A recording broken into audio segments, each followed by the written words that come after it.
ನೋಡಿ, ಸನ್ಮಾನ್ಯ ಸಿದ್ದರಾಮಯ್ಯನವರ ಸಾಧನೆಗಳ ಬಗ್ಗೆ ವರ್ಣನೆ ಮಾಡೋದಕ್ಕೆ 7 ವರ್ಷ ಅಲ್ಲ 8 ವರ್ಷ ಬೇಕಾಗ್ತದೆ. ಅವರು ಇವತ್ತು ಏನು 7.5 ವರ್ಷಗಳಿಗೂ ಅಧಿಕ ಒಂದು ಸುದೀರ್ಘ ಅವಧಿಯನ್ನು ಪೂರ್ಣಗೊಳಿಸಿ ಸುದೀರ್ಘವಾದ ಮುಖ್ಯಮಂತ್ರಿಗಳನ್ನು ಹೆಗ್ಗಳಿಕೆಗೆ ಪಾತ್ರ ಆಗ್ತಾ ಇದ್ದಾರೆ. ಅದ್ರ ಜೊತೆಗೆ ವಿಶೇಷವಾಗಿ ನಮ್ಮ ಕೋಲಾರ ಜಿಲ್ಲೆಗೆ ಅನೇಕ ಕೊಡುಗೆಗಳನ್ನು ಕೊಟ್ಟಿದ್ದಾರೆ. ಮೊದಲನೇದಾಗಿ ಕೆಸಿ ವ್ಯಾಲಿ ಮುಖಾಂತರ ಬರಡಾಗಿದ್ದಂತಹ ನಮ್ಮ ಜಿಲ್ಲೆಗೆ ಕೆಸಿ ವ್ಯಾಲಿ ಮುಖಾಂತರ ನೀರು ಹರಿಸಿದ್ರು. ಇಲ್ಲಿನ ರೈತರ ಒಂದು ಜೀವನ ಬಂಗಾರ ಆಗಿದೆ. ಇವತ್ತು ರೇಷ್ಮೆ ಮತ್ತು ಹಾಲಿಗೆ ಒಂದು ಹೆಸರಾಗಿರ್ತಕ್ಕಂಥ ನಮ್ಮ ರೈತರಿಗೆ ಅದು ವರದಾನ ಆಗಿದೆ. ಕೆಸಿ ವ್ಯಾಲಿ ಜೊತೆಗೆ ಇವತ್ತು ಎತ್ತಿನ ಹೊಳೆ ಯೋಜನೆ ಕೂಡ ಪ್ರಾರಂಭ ಮಾಡಿದ್ದಾರೆ.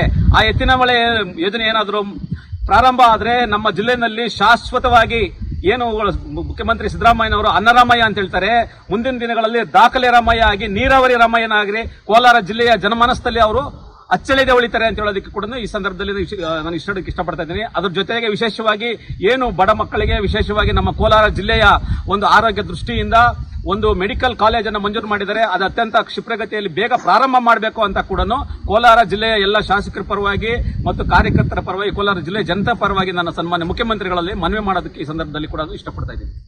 ರಾಜಕಾರಣ ಅಂತ ಹೇಳಿದ್ಮೇಲೆ ಎಲ್ಲಾ ಕಡೆನೂ ಬಣಗಳಿರ್ತದೆ, ಗೊಂದಲ ಇರ್ತದೆ ಸಾಮಾನ್ಯ.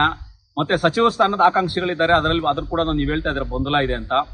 ಯಾರಿಗಾದ್ರೂ ಒಬ್ಬರಿಗೆ ನಮ್ಮ ಜಿಲ್ಲೆಯಿಂದ ಸಚಿವ ಸ್ಥಾನ ಕೊಡಬೇಕು ಅಂತ ಇವತ್ತು 6 ಜನ ಒಂದು ಪೈಕಿ 4 ಜನ ಕಾಂಗ್ರೆಸ್ ಶಾಸಕರಿದ್ದಾರೆ. ಯಾರಿಗಾದ್ರೂ ಒಬ್ಬರಿಗೆ ಕೊಟ್ರೆ ಇಲ್ಲಿ ಅನುಕೂಲ ಆಗ್ತದೆ. ಸ್ಥಳೀಯವಾಗಿ ಸಮಸ್ಯೆಗಳನ್ನ ಕಾರ್ಯಕರ್ತರನ್ನ ಗುಲ್ಸೋ ಕೆಲಸ ನಡೀತದೆ. ಅಭಿವೃದ್ಧಿ ಇನ್ನೂ ಸ್ವಲ್ಪ ಕ್ಷಿಪ್ರಗತಿಯಲ್ಲಿ ಆಗೋದಕ್ಕೆ ಸಾಧ್ಯವಾಗ್ತದೆ ಅಂತ ಹೇಳೋಕೆ ಇಷ್ಟಪಡ್ತಾ ಇದ್ದೀನಿ. ಸಿದ್ದರಾಮಯ್ಯನವ್ರನ್ನ ನಾವು ಯಾವುದೇ ಕಾಲಕ್ಕೂ ರಾಷ್ಟ್ರ ರಾಜಕಾರಣ ಕಳಿಸೋದಕ್ಕೆ ನಾವು ಸಿದ್ದರಾಮಯ್ಯ ಒಪ್ಪೋದಿಲ್ಲ. ಅವರ ಒಂದು ಅನುಭವ, ಅವರ ಒಂದು ಜ್ಞಾನ ನಮ್ಮ ರಾಜ್ಯಕ್ಕೆ ಅತ್ಯವಶ್ಯಕವಾಗಿದೆ. ಅವರ ಒಂದು ಅನುಭವವನ್ನು ನಾವು ಪಡ್ಕೊಂಡು ನಮ್ಮ ಕರ್ನಾಟಕ ರಾಜ್ಯ ಇಡೀ ದೇಶದಲ್ಲಿ ನಂಬರ್ 1 ಆಗೋದಕ್ಕೆ ಸಾಧ್ಯ ಇರಬೇಕಾದ್ರೆ ಸಿದ್ದರಾಮಯ್ಯನವ್ರನ್ನ ಬಿಟ್ಟು ಬೇರೆಯವ್ರ ಕೈಯಲ್ಲಿ ಮಾಡೋದಕ್ಕೆ ಸಾಧ್ಯ ಇಲ್ಲ ಅಂತ ಈ ಸಂದರ್ಭದಲ್ಲಿ ಹೇಳೋದಕ್ಕೆ ಇಷ್ಟಪಡ್ತೀನಿ. ಇಡೀ ಕರ್ನಾಟಕ ರಾಜ್ಯ ರಾಜಕಾರಣದಲ್ಲಿ ಅಷ್ಟೇ ಅಲ್ಲ, ಇಡೀ ಭಾರತದ ರಾಜಕಾರಣದಲ್ಲಿ ಇವತ್ತು ಸುವರ್ಣಾಕ್ಷರಗಳಲ್ಲಿ ಬರೆದಿರಬೇಕಾದಂತಹ ಸಂಗತಿ.